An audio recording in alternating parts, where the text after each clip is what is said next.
সাবধান। তারেক রহমানের বক্তব্য পরিষ্কার, এখানে কোনো ধরনের যোগদান হবে না। 22-17 বছর যখন লড়াই করতে পেরেছেন, এত ত্যাগ স্বীকার করে রাস্তায় দাঁড়িয়ে বুকে হাত দিয়ে লড়াই করতে পেরেছেন, পুলিশের চোখে আওয়ামী লীগের চোখে চোখ রেখে লড়াই করতে পেরেছেন, এখন নতুন করে বিএনপিতে নতুন কর্মীর কোনো প্রয়োজন নাই, এরাই যথেষ্ট। কথা যদি না শোনেন, তারেক রহমানের নির্দেশনা যদি বুঝতে ব্যর্থ হন, আবারও আপনাদের সাথে আমাদের দেখা হবে। তখন এরকম না হওয়ার কাতারে যেন আপনাদের কারোর সাথে আমার দেখা না হয়। এবং এই কথা আমার ক্ষেত্রেও কার্যকর। আমি যদি তার নির্দেশনা বুঝতে ব্যর্থ হই, নির্দেশনা মানতে ব্যর্থ হই, আমিও না হওয়ার কাতারেই হয়তো আপনাদের সাথে দেখা হবে। আপনারা খেয়াল করে দেখবেন, আমাদের অনেকেই 5 তারিখের পরে হাঁটা চলা কথাবার্তার মধ্যে একটি পরিবর্তন চলে এসেছে, একটি ভাব চলে আসছে না? অনেকেরই কিন্তু জামা কাপড়ের ঠিক নাই, কারো কলার উল্টে গেছে, কারো শার্টের বুতাম খুলে গেছে, কারো চশমা কপালে উঠে গেছে। কি ভাই, ওঠে নাই? উঠছে? আচ্ছা, এখন আসেন তারেক রহমান কি চায়। তারেক রহমান কি চায় এখন আসেন। আমি একটা সহজ সমাধান আপনাদেরকে দিয়ে দিই, সহজ সমাধান। আপনি যাদের বাবা মা জীবিত আছে, আল্লাহর অশেষ রহমত যাদের উপরে আছে, আপনার বাবা এবং মাকে গিয়ে জিজ্ঞেস করবেন, মা তুমি আমার কাছে আমাকে কেমন দেখতে চাও? কথা খেয়াল করবেন, আপনার বাবা এবং মাকে গিয়ে জিজ্ঞেস করবেন, তুমি আমাকে কেমন দেখতে চাও? তুমি আমাকে কোন পোশাকে দেখতে চাও? তুমি আমাকে কোন আচরণে দেখতে চাও? আপনার বাবা এবং মা যেটি বলে দিবেন, ওটি তারেক রহমানের কথা, আপনি ওইভাবেই চলবেন আজকে থেকে। আজকের যে অনুষ্ঠানটি, সাম্য এবং মানবিক সমাজ বিনির্মাণে তারেক রহমানের দিক নির্দেশনা। তারেক রহমান আমাদেরকে কিছু বক্তব্য বলেছেন, আমরা বোঝার চেষ্টা করেছি। আমরা তো অতটা মেধাবী নয়, যতটুকু আমাদের বুদ্ধি সামর্থ্য আছে আমরা অল্প সময়ের মধ্যে আপনাদেরকে কিছু বলার চেষ্টা করব। আপনারা এই ছাত্রদল, এই প্লিজ কথা শুনবেন ভাই, বক্তব্য শেষ পর্যায়ে কথা শুনবেন। প্রথমেই বলেছি, যার ব্যস্ততা আছে সে দয়া করে চলে যাবেন, কথা শুনবেন। আপনারা 31 দফার আলোচনা শুনেছেন। আজকের প্রোগ্রামটি আর 31 দফার প্রোগ্রামটি কিন্তু এক জিনিস না, দুটি প্রেক্ষাপটে আজকের প্রোগ্রামটি। প্রথম প্রেক্ষাপট হলো রাষ্ট্রীয় প্রেক্ষাপটটি কোন জায়গায় আছে, আর সেকেন্ড প্রেক্ষাপটটি হলো আমাদের এই সময়ে কি করণীয় আছে। আপনি খেয়াল করে দেখবেন, রাষ্ট্রীয় প্রেক্ষাপটটি এমন একটি জায়গায় আছে যে গত 17 বছর লড়াই সংগ্রাম করতে করতে বাংলাদেশের ছাত্র সমাজ শেষ সময় এসে যখন উজ্জীবিত হয়েছে, আমাদের এই লড়াইয়ের সাথে একত্রিত হয়েছে, সবার দাবি দেওয়া নিয়ে সব কণ্ঠস্বরগুলো যখন এক সাগরে এক জায়গায় এক মোহনায় মিলিত হয়েছে, তখন বাংলাদেশের একটি নতুন বিপ্লব সাধিত হয়েছে। এই বিপ্লবের কৃতিত্ব বা দাবি নিয়ে আমাদের কোনো বক্তব্য নেই, কিন্তু বাংলাদেশের সকল মানুষ জানে এই বিপ্লবের কারিগর গত 17 বছর যাবৎ তিলে তিলে এই বিপ্লবকে আজকের জায়গায় নিয়ে এসেছেন যিনি, প্রথমত বেগম খালেদা জিয়া, এবং সর্বশেষ নেতৃত্ব দিয়েছেন আমাদের সাংগঠনিক অভিভাবক দেশনায়ক জনাব তারেক রহমান। শত শত মানুষ নিহত হয়েছে, শহীদ হয়েছে, জীবন দিয়েছে মানুষের অধিকার আদায়ের জন্য। ভাইয়েরা খেয়াল করবেন, বাংলাদেশ জাতীয়তাবাদী দল বিএনপি, একটু সরেন না ভাই, এখানে যদি কথা বলেন কথা বলা যাবে না তো প্লিজ। একমাত্র বিএনপি বাংলাদেশ জাতীয়তাবাদী দল, এই যে হাজার হাজার মানুষ শহীদ হয়েছে, 1600 কত জনের নাম পাওয়া গেছে, বিএনপি একমাত্র রাজনৈতিক দল যে বুকে হাত দিয়ে ঘোষণা করেছে আমাদের সাংগঠনিকভাবে 422 জন নেতাকর্মী শহীদ হয়েছে যেদিন ঘোষণা করেছে ওই দিন থেকে। এই বগুড়ার মাটিতে কতজন? 16 জন মানুষ শহীদ হয়েছে, 16 থেকে 19 জন। এর মধ্যে 14 জন নেতাকর্মী বাংলাদেশ জাতীয়তাবাদী বলের আমরা তো ঘোষণা করেছি, 14 জন। আর কোন রাজনৈতিক দল আছে যে বুকে হাত দিয়ে বলেছে আমার দলের এতজন নেতাকর্মী শহীদ হয়েছে? আশ্চর্য জিনিস খেয়াল করে দেখবেন, 71 সালের মুক্তিযুদ্ধের ইতিহাস যেভাবে বিকৃত হয়েছে, আজকের ইতিহাসও কিন্তু একই দিকে একই ধারাবাহিকতায় যাচ্ছে। আমরা বলছি, কিন্তু আমাদের কথা সরকার বা অন্য কেউ মন দিয়ে শুনছে না। এখন পর্যন্ত আহতের চূড়ান্ত তালিকা কিন্তু আমরা খুঁজে পাই নাই। এখন পর্যন্ত নিহতের চূড়ান্ত তালিকা সরকার বলতে পারে নাই। তাদের পরিচয় কি, তারা কি, কারা, আমরা কিন্তু জানতে চাই। সেই পরিচয়গুলো কিন্তু আমাদেরকে দেয়া হয় নাই। আমরা তো জানতে চাই, তাই না? আমাদের যারা নেতাকর্মী আছে আমরা তো প্রকাশ করে দিয়েছি, পরিচয় জানিয়ে দিয়েছি। আপনারাও বলেন না দয়া করে। আমি রাজনৈতিক দৃষ্টিভঙ্গি থেকে দেখছি না। আপনাদের অভিজ্ঞতা, অনেকেরই অভিজ্ঞতা কম।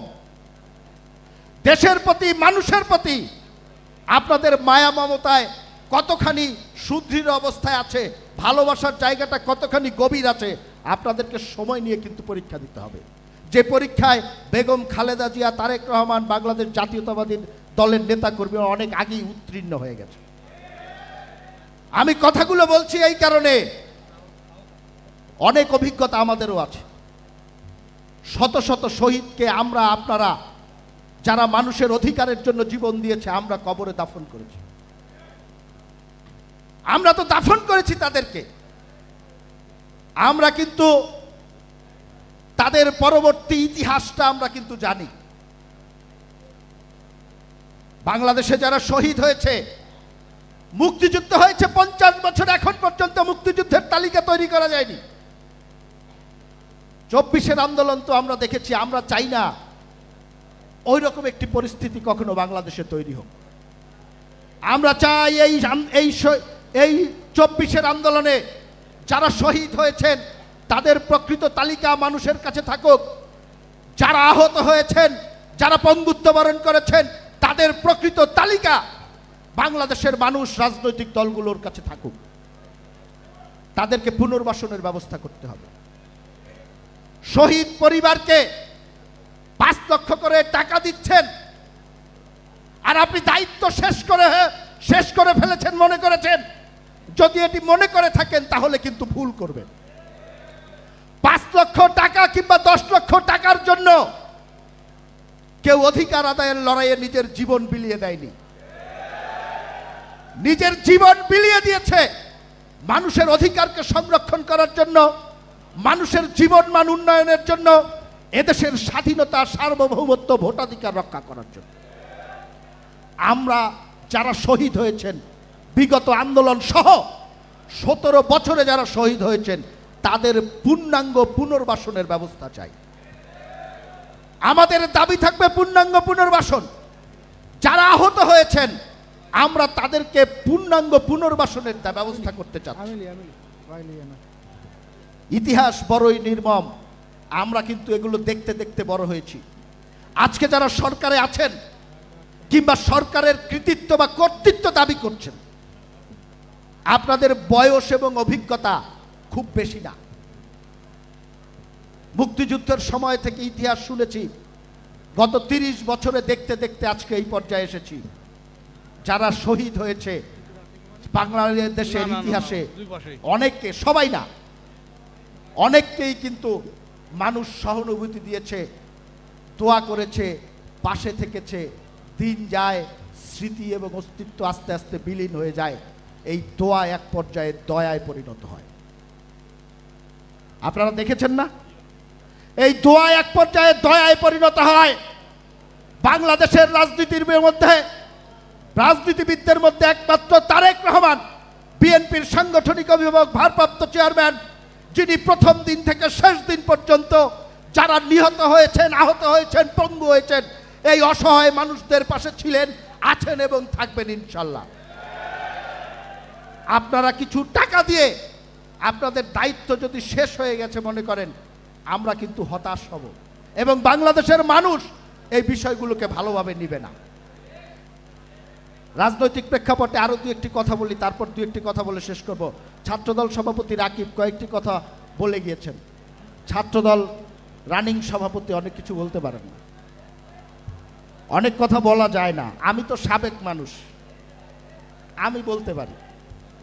এই ছাত্রদল, এই ছাত্রদল, নড়াচড়া করবেন না। আমি তো সাবেক, অনেক কথা বলতে পারি। ওর রাগটাক রেখে বলেছে। ভাইরে, গত 17 বছর ছাত্রদল, যুবদল, স্বেচ্ছাসেবক দল, বিএনপি লড়াই করতে করতেই তো এই জায়গায় এসেছে। রাস্তায় পুলিশ গুলি করেছে, কাঁদুনি গ্যাস মেরেছে, লাঠি পেটা করেছে, সহযোদ্ধা মারা গেছে। পরের দিন আবার সংখ্যায় যাই হোক, আমরা কিন্তু বাংলাদেশের প্রত্যেকটি রাজপথে দাঁড়িয়ে বুকে হাত দিয়ে বলেছি, আমরা বিএনপি করি, আমরা শহীদ জিয়ার সৈনিক, আমরা খালেদা জিয়া তারেক রহমানের সৈনিক। বলেছি না? আজকে নতুন প্রেক্ষাপট দেখছি। কিরে ভাই, এই জন্যই বললাম যে ছাত্রদলের আমার সহযোদ্ধা ছোট ভাই রানিং সভাপতি বলতে পারে না, আমি হলেও বলতে পারবো না, আমি বাকিটা বলে দিচ্ছি। কিরে ভাই, 17 বছর দেখলাম আওয়ামী লীগ করলেন, ছাত্রলীগ করলেন, ছবি দেখলাম। ছাত্রলীগের সভাপতির পাশে কি হাস্যোজ্জ্বল ছবি! বাহ! আজকে এসে শুনি ভাই উনি তো বিশ্ববিদ্যালয়ের ছাত্র শিবিরের সভাপতি। বাহ বাহ বাহ বাহ বাহ! আমার খুবই লজ্জা এবং আশ্চর্য হয়েছি আমি যে এটি কেমন কথা রে ভাই। এত পারেন, বিএনপির কর্মীদের মতো 17 বছর বুক ফুলিয়ে বলতে পারলেন না যে আমি শহীদ জিয়ার সৈনিক, আমি মানি না, আমি গণতন্ত্র চাই, আমি মানুষের অধিকার চাই। এখন এসে বলছেন ভাই উনি তো ছাত্র শিবির করে, ওদের মধ্যে লুকিয়ে রেখেছি। বাহ, কি কথা বলছেন এরকম! আবার ফেসবুকে স্ট্যাটাস দেয় ছাত্র শিবিরের সভাপতি আগে ছাত্রলীগ করতে, এটি আমাদের একটি কৌশলগত অবস্থান ছিল। কি ভাই ছিল না? ভাই আপত্তি নাই, কথা শোনেন পরে। ভাই আমাদের আপত্তি নাই, আপনি ছাত্রলীগকে পুনর্বাসন করবেন, সভাপতি বানাবেন, সাধারণ সম্পাদক বানাবেন, বানান না। কিন্তু আমাদের একটি বক্তব্য কিন্তু আছে, এই ছাত্রলীগ যখন ছাত্রীবন্ধুদেরকে ধর্ষণ করেছে, এই ছাত্রলীগ যখন বিশ্বজিৎকে হত্যা করেছে, আরবারকে হত্যা করেছে, এই ছাত্রলীগ যত অপকর্ম করেছে তার সব দায়ভার আপনাকে নিতে হবে। তারপরে আপনি বলবেন যে ছাত্রলীগ। আপনি দায়ভার নেবেন না, দায়ভার নেবেন না। কাকের বাসায় কুকিলের বাচ্চা লুকিয়ে রাখবেন, বড় করে এখন এনে বলবেন যে ছাত্র শিবিরের সভাপতি সাধারণ সম্পাদক। এটি বাংলাদেশের মানুষ মানবে? মানবে না। ভাই প্রকাশ্যে আসেন না। আমার ছোট ভাই সভাপতি বলতে পারে না, আমি পরিষ্কার করে বলে দিলাম, ভাই প্রকাশ্যে আসেন না। পেছনে কেন? নিষিদ্ধ করেছে ছাত্রলীগ, সরকার নিষিদ্ধ করেছে, এদেশের মানুষ জনগণ নিষিদ্ধ করেছে। আপনারা এদিক ওদিক এই যে কি বলে এদিক ওদিক হঠাৎ করে 5-7 জন হেলমেট পরে কেন প্রকাশ্যে আসেন না রে ভাই? আসেন না প্রকাশ্যে। আরে ভাই আমরা তো 17 বছর গুম হয়েছি, খুন হয়েছি, রক্ত দিয়েছি, মাঠে ছিলাম, আর আপনি এই 2.5 মাসই কাবু হয়ে গেলেন, তাহলে কিভাবে হবে রে ভাই? এই আপনার আদর্শ? 17 বছর তো টিকে ছিলাম, এখনো টিকে আছি, ভবিষ্যতেও টিকে থাকবো ইনশাল্লাহ। এই বগুড়ার মাটিতে দাঁড়িয়ে বলে গেলাম, শহীদ জিয়ার আদর্শের সৈনিকেরা কখনো পিছপা হয়নি। যতক্ষণ জীবন আছে রাজপথে ছিল, আছে এবং থাকবে। এবার আসি অন্য আলোচনায়। 31 দফার আলোচনা আপনারা শুনেছেন না? একটু ভাই, একটু প্লিজ, শেষ করে দিব একটু। মূল কথা, 31 দফার আলোচনা আপনারা শুনেছেন। 31 দফার আলোচনা, 31 দফা সংস্কার প্রস্তাবনা আমাদের সাংগঠনিক অভিভাবক জনাব তারেক রহমান দিয়েছেন। সেই আলোচনাটি যখন করেছেন সেটি কিন্তু রাষ্ট্রীয় সংস্কার। কথাটা খেয়াল করবেন, আমি প্রথমেই বলেছি আজকের এই কথাগুলো যারা খেয়াল করবেন না তারা ক্ষতিগ্রস্ত হবেন। আল্লাহ যদি বাঁচিয়ে রাখে একদিন আমার সাথে দেখা হবে, বলবেন যে ভাই আপনার কথা শুনি নাই। 31 দফার সংস্কার প্রস্তাবনাটি কিন্তু হলো রাষ্ট্র সংস্কারের প্রস্তাবনা। রাষ্ট্র যদি সংস্কার করতে হয় তাহলে আগে তো নিজেকে সংস্কার করতে হবে। আজকের যে আলোচনাটি, এটি কিন্তু 31 দফার আলোচনা না। আপনাদের মধ্যে কনফিউশন থাকতে পারে, আমি কিন্তু ক্লিয়ার করে দিচ্ছি। আজকের আলোচনাটি হলো আমরা যারা এই 3 সংগঠন একসাথে বসেছি, আমাদের নিজেদের সংস্কারের বিষয়ে আজকের এই যৌথ কর্মী সভা। কথা পরিষ্কার বোঝা গেছে?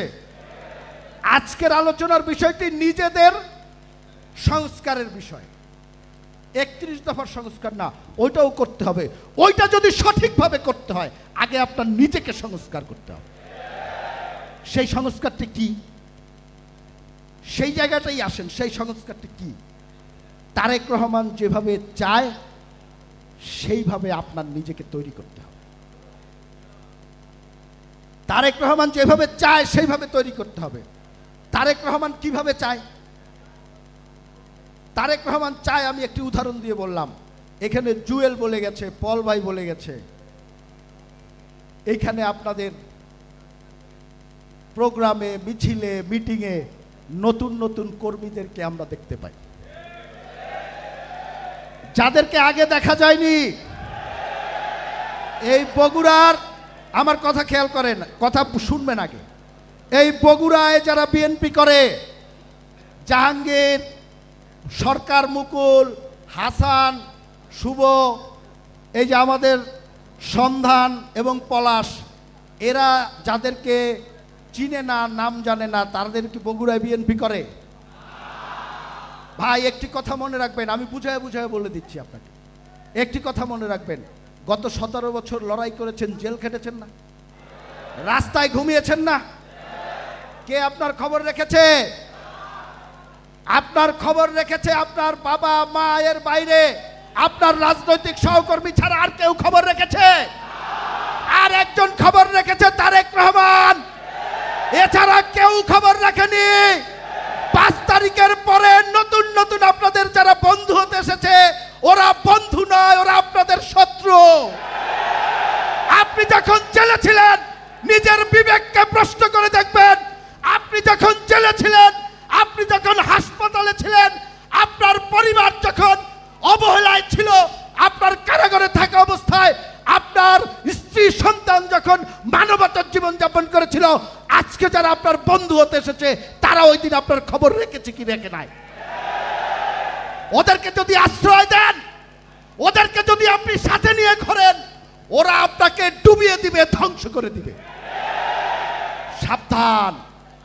তারেক রহমানের বক্তব্য পরিষ্কার, এখানে কোন ধরনের যোগদান হবে না।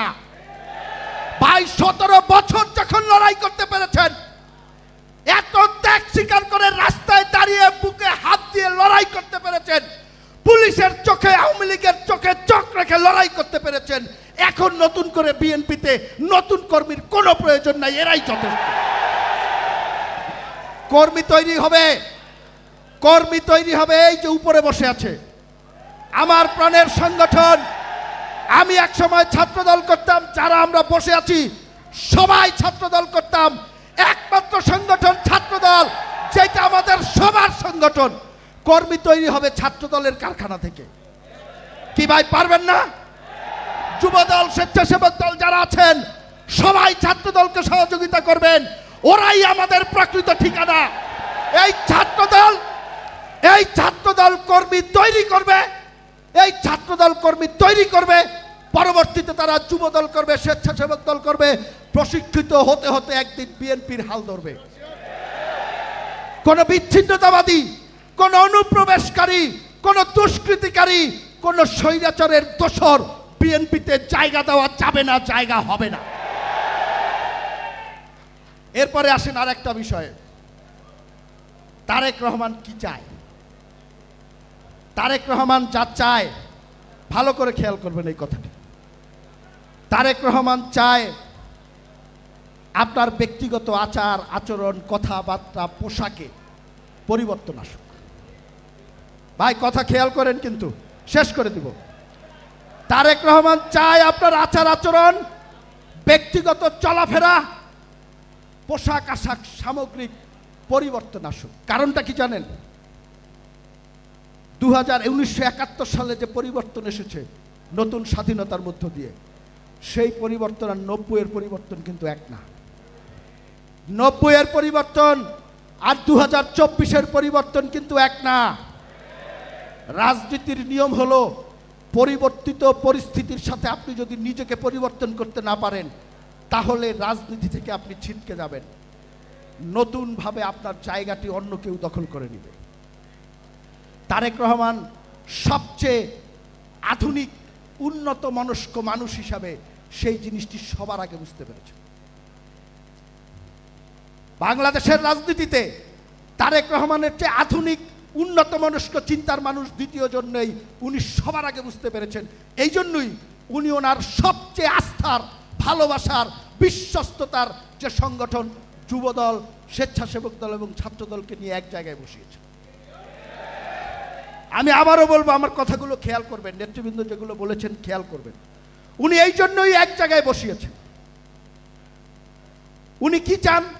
আপনার ব্যবহারের মধ্যে পরিবর্তন আসুক, যে পরিবর্তন মানুষকে আকৃষ্ট করবে, যে পরিবর্তন মা বোনদেরকে আকৃষ্ট করবে আপনার উপরে।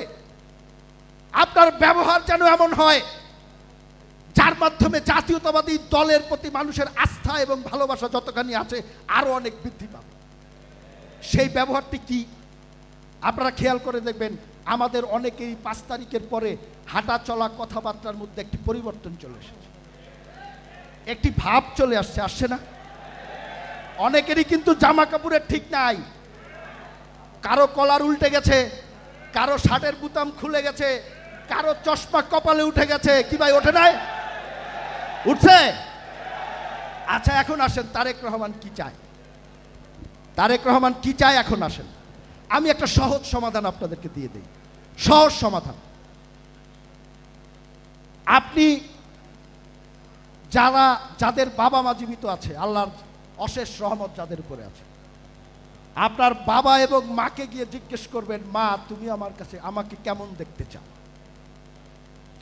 কথা খেয়াল করবেন, আপনার বাবা এবং মাকে গিয়ে জিজ্ঞেস করবেন, তুমি আমাকে কেমন দেখতে চাও? তুমি আমাকে কোন পোশাকে দেখতে চাও? তুমি আমাকে কোন আচরণে দেখতে চাও? আপনার বাবা এবং মা যেটি বলে দিবেন ওটি তারেক রহমানের কথা, আপনি ওইভাবেই চলবেন আজকে থেকে। আপনার বাবা মার চেয়ে আদরের, আপনাকে ভালোবাসে এই মানুষ পৃথিবীতে আর দ্বিতীয়টা নাই। উনি যেভাবে বলবেন সেভাবেই আপনি চলবেন। কথার অর্থ বোঝা গেছে? মানুষ যেভাবে চায় সেভাবে চলবেন। মানুষ যেই পোশাকে আপনাকে শালীন দেখাবে, যেই পোশাকে আপনাকে শালীন দেখাবে সেই পোশাক আপনি পরবেন। যে আচরণে মানুষ আপনাকে ভালোবাসবে সেই আচরণ আপনি মানুষের কাছে করবেন। যেই আচরণে এদেশের জনগণ, অন্য যারা আছে, সব ধর্ম, পেশা, বর্ণের মানুষ আপনাকে আদর্শ মানুষ মনে করবেন, সেই ব্যবহারটাই আপনাকে করতে হবে। যে আচরণ দেখে শিক্ষকরা আপনার প্রতি ভালো ধারণা পোষণ করবে, সেই ধারণাটা করতে হবে। যদি এটি পারেন, শুধু তারেক রহমানের নামে স্লোগান দিচ্ছেন, নেতা আছে তারেক রহমান, কোনো লাভ হবে না। আমি বলছি, প্রদীপের গোড়ায় কিন্তু আলো কম থাকে। এই বগুড়াবাসীর অঙ্গ সংগঠনের অবস্থা যেন সেরকম না হয়। যত যে কথাই বলেন, আমরা সারা বাংলাদেশে কেন্দ্রীয় রাজনীতি করি, আমরা কিন্তু অনেক কথাই জানি। ভাববেন না যে আমরা কোনো খোঁজ খবর নাই আমাদের কাছে, আমরা কিন্তু অনেক কথা জানি। সেই জিনিসটি যেন না হয়। শিক্ষক থেকে শুরু করে, মসজিদের ইমাম থেকে শুরু করে প্রত্যেকটি মানুষ আপনার আচরণের জন্য সন্তুষ্ট হয়, সেই জিনিসটি আপনাকে মাথায় রাখতে হবে। আওয়ামী লীগ যা করে গেছে, যা শিখিয়ে গেছে, সেটি আপনারা শিখবেন? টেন্ডারবাজি, ঠিকাদারি, মস্তানি, মেয়েদেরকে উত্ত্যক্ত করা, এগুলো শিখিয়ে গেছেন আওয়ামী লীগ। রাস্তায় ফুটপাত থেকে শুরু করে, বাস স্ট্যান্ড, টেম্পো স্ট্যান্ড থেকে শুরু করে, বালি থেকে শুরু করে, ইট থেকে শুরু করে, পাথর থেকে শুরু করে, গাছের পাতা পর্যন্ত বিক্রি করে খেয়ে ফেলেছে আওয়ামী লীগ। আপনারাও করবেন একই কাজ? করা যাবে না, করা যাবে না। একটি জিনিস বলি, মানুষের ভালোবাসায় একটি সহজ কথা প্রকাশ্যে বলে যায়। এই বগুড়ার মাটিতে দাঁড়িয়ে সৎ সাহস আছে বুকে। এই জন্য আপনাদের সামনে কথাগুলো বলে যাই, মানুষ আপনার কাছে ভাত চায় না, কাপড় চায় না, মানুষ চায় আপনি তার সাথে একটু ভালো ব্যবহার করেন। মানুষ চায় আপনি তার সাথে ভালোভাবে কথা বলেন। আপনার পোশাকটা শালীন দেখতে চায়, আপনাকে দেখে যেন সে বিব্রত বা ভীত না হয়, এই ধরনের একটি অবয়বে মানুষ আপনাকে দেখতে চায়। তারেক রহমানও ঠিক তাই চায়। সব ভালো বগুড়ায় তা কিন্তু না। যদি তাই হয়ে থাকে, 3টি কমিটি হয়েছে কিছুদিন আগে, 5 তারিখের পরে হয়েছে না? অনেকেই কমিটিতে এসেছেন, যারা এসেছেন সবাইকে ভালোবাসি, যারা আসেন নাই তারাও তো আমাদের কর্মী ছিল। কারো নাম বলে কাউকে বিব্রত করব না, কারো নাম বলে কাউকে উপরেও তুলব না। যারা আসেন নাই, আন্দোলন সংগ্রামে অনেকেই ছিলেন, কিন্তু 5 তারিখের পরে এমন কিছু করেছেন যেই কারণে আমার নেতা আপনাকে নির্ধারণ করেন নাই। আমরাও তো কিছু বুঝি, বয়স হয়েছে, অনেকদিন রাজনীতি করেছি।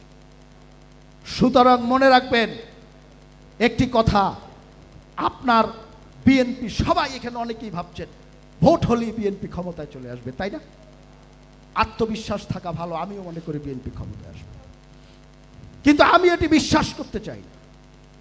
আমি বিশ্বাস করতে চাই আপনার আমাদের কর্মের মধ্য দিয়েই তারেক রহমানের নেতৃত্বে বিএনপি ক্ষমতায় আসবে। সেই কর্মটি তো আমাদেরকে করতে হবে। মনে করেন বিএনপি ভোট হলেই ক্ষমতায় চলে আসবে। একটি সহজ উদাহরণ বুঝিয়ে দেই। সরকার, যে সরকার আমাদের আন্দোলনের ফসল, 17 বছর লড়াই করে যে সফলতা অর্জন করেছি, তারপরে সরকার এসেছে, সেই সরকারের প্রতি, আমাদের প্রতি সরকারের যে আচরণ আপনার কাছে খুব ভালো লাগে? খুব ভালো লাগে। 3 মাস হয়ে গেছে, এদেশের মুক্তি আন্দোলনের অন্যতম নেতা তারেক রহমানের মামলা এখনো প্রত্যাহার হয়নি, বেগম খালেদা জিয়ার মামলা এখনো প্রত্যাহার হয়নি, আমাদের মামলাগুলো এখনো প্রত্যাহার হয়নি। আমরা যে হাত করা পেরেছি, এই হাত করা আপনারা পড়েন নাই? এই হাত করা এই মন্ত্রিসভায় যারা আছেন তারা পড়েন নাই? তারাও পড়েছেন, কিন্তু পড়েন নাই তারা যারা এই সরকারকে নিয়ন্ত্রণ করছে। কথা আমার অত্যন্ত পরিষ্কার, ওই হাত করা এবং দান্ডাবাড়ি ওরা পড়ে নাই, যেই কারণে রাজনীতির মর্ম ওরা এখনো বুঝতে পারছে না। আমরা কিন্তু পড়েছি, আমাদের হাতে পায়ে দাগ আছে, আমাদের কলিজায় দাগ আছে। আমরা বেগম খালেদা জিয়াকে যখন বাড়ি ছাড়া হয়েছি, আমার এই 2 চোখ দিয়ে ওনার চোখ থেকে অশ্রু গড়াতে দেখেছি। আপনারা দেখেছেন হয়তোবা টিভিতে, আমি নিজের চোখে দেখেছি। আরাফাত রহমান কোকো যেদিন মারা গেছে, ওই লাশের সামনে আমি আমার নেত্রীকে বসে থাকতে দেখেছি, আর কেউ ছিল না ওই দিন ওনার সাথে, 1-2 জন মানুষ ছাড়া। ওই দৃষ্টি যদি আপনারা নিজের চোখে দেখতেন, মৃত্যুর আগ মুহূর্ত পর্যন্ত ভুলতে পারতেন না। আমি দেখেছি, এরকম অনেক স্মৃতি আছে আমাদের। আজকে যারা রাজনীতি নিয়ন্ত্রণ করছেন, দেশ নিয়ন্ত্রণ করছেন, সরকার নিয়ন্ত্রণ করছেন, তারা অনেকেই এগুলো জানেন না, অনেকেই এগুলো বুঝবেন না। ইতিহাস কাউকে ক্ষমা করবে না। যারাই ষড়যন্ত্র করছেন, যারাই মানুষের অধিকার নিয়ে ছিনিমিনি খেলছেন, কাউকে ইতিহাস ক্ষমা করবে না, যেমনি ভাবে শেখ হাসিনাকে ক্ষমা করে নাই। ভাইয়ের আমার, ওই আলোচনায় যাব না। তারেক রহমান যেভাবে চায় সেইভাবে যারা চলতে পারবে তারাই এই দলের প্রকৃত কর্মী। নিজেকে সংশোধন করবেন। একটি জিনিস মনে রাখবেন, সরকার আপনার পক্ষে না, আওয়ামী লীগ আপনার পক্ষে না, চিরজীবনের শত্রু। এদেশের অন্যান্য যারা রাজনৈতিক দল আছে, বিএনপিকে ছাড়া ক্ষমতায় যেতে বিভোর হয়ে বসে আছে। আপনি একমাত্র রাজনৈতিক দল যে মানুষের প্রতিনিধিত্ব করছেন। আপনার সাথে আছে কে? আপনার সাথে ভারত, পাকিস্তান, ইন্ডিয়া, আমেরিকা, যুক্তরাজ্য, যুক্তরাষ্ট্র কেউ নাই। আপনার সাথে আছে এদেশের মানুষ, এদেশের জনগণ। সেই জনগণের আস্থা অর্জন করতে হবে। ওই জনগণের আস্থা যদি অর্জন করতে পারেন, তাহলেই আপনি সশরীরে স্বরূপে আপনার অস্তিত্ব টিকিয়ে রাখতে পারবেন। যদি ভুলে যান জনগণের আস্থা অর্জন করতে, আপনি কিন্তু ক্ষতিগ্রস্ত হবেন, আবার হারিয়ে যাবেন। আমরা কেউ হারিয়ে যেতে চাই না। আমরা বেগম খালেদা জিয়ার চোখে আর কোনোদিন অশ্রু দেখতে চাই না। আমরা তারেক রহমানের মুখে হাসি দেখতে চাই। আমরা এদেশের মানুষের মুখে হাসি দেখতে চাই। সেই জন্যই এই রাষ্ট্র সংস্কারের আগে এই প্রথম দফা হচ্ছে আমাদের নিজেদেরকে আগে পরিবর্তন করতে হবে। সর্বশেষ কথাটি বলবো, আপনারা যখন রাজপথে দেশে পথে প্রান্তরে কাজ করেন, রাজনৈতিক কর্মকাণ্ড ব্যক্তিগতভাবে চলাফেরা করেন, আপনাদের মাঝেই কিন্তু বেগম খালেদা জিয়া এবং তারেক রহমানকে মানুষ খুঁজে বেড়ায়,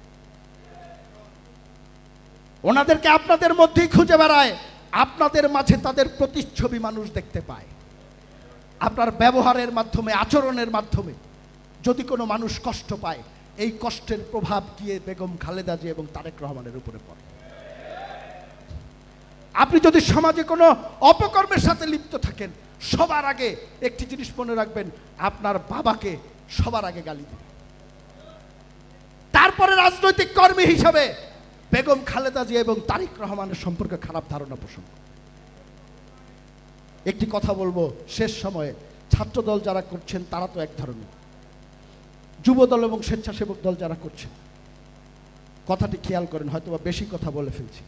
যুবদল এবং স্বেচ্ছাসেবক দল যারা করছেন, বয়সের উন্মাদনায় এখনো সবাই আছেন, কিন্তু নিজের বয়স হিসেব করে দেখবেন কে এসএসসি কত সালে পাশ করেছেন, সামনে কতদিন বয়স আছে সেটিও খেয়াল করে দেখবেন।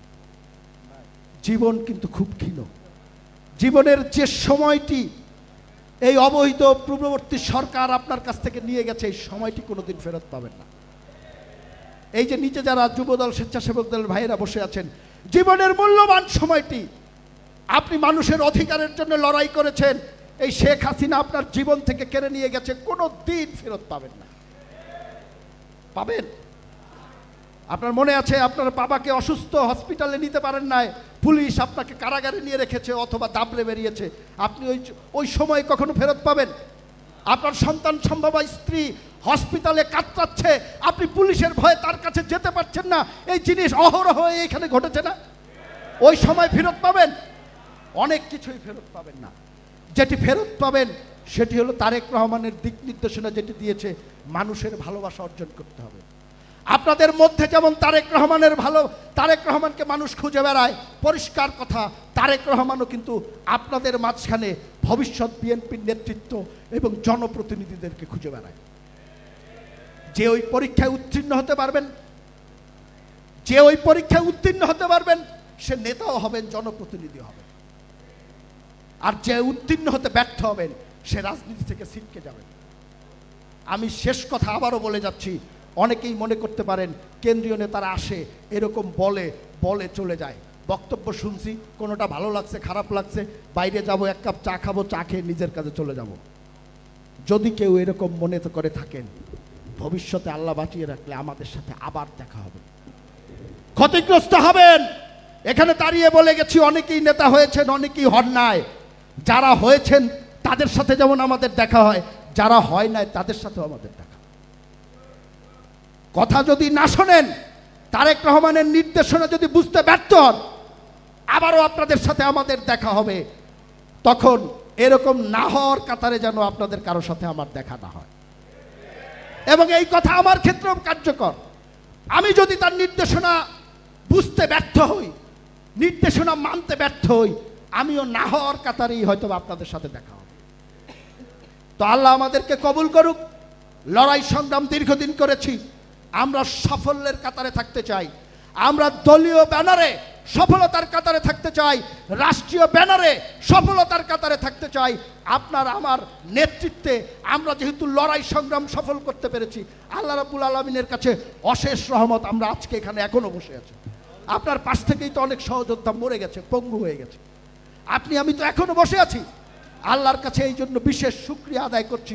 যারা নিহত হয়েছেন তাদের প্রতি শোক, এবং সেই পরিবারের পাশে যতদিন জীবিত থাকবো আমরা সবাই থাকবো, এই প্রত্যাশা রাখছি।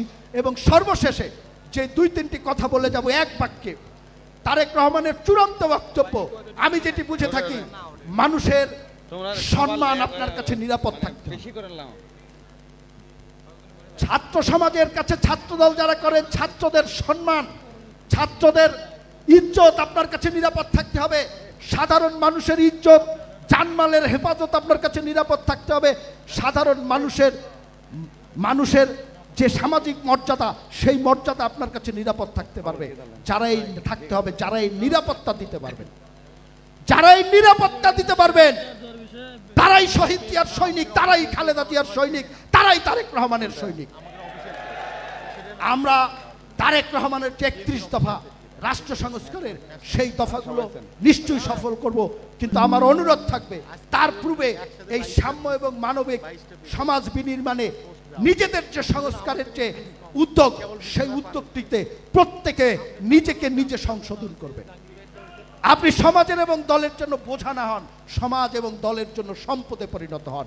আমরা আপনারা সবাই মিলে যে নতুন বাংলাদেশ তৈরি হয়েছে, এই নতুন বাংলাদেশের স্বপ্ন বাস্তবায়নে তারেক রহমানের নেতৃত্বে কাজ করব এবং শহীদ জিয়া বাংলাদেশের রাজনীতিতে যেমন অমর হয়ে আছেন, আমরা যদি সবাই মিলে সহযোগিতা করি, আমাদের যে নতুন নেতৃত্ব তারেক রহমান, বেগম খালেদা জিয়া, তাদেরকেও আমরা বাংলাদেশের রাজনীতিতে অমর করে রাখবো আমাদের সকলের কর্মের মাধ্যমে।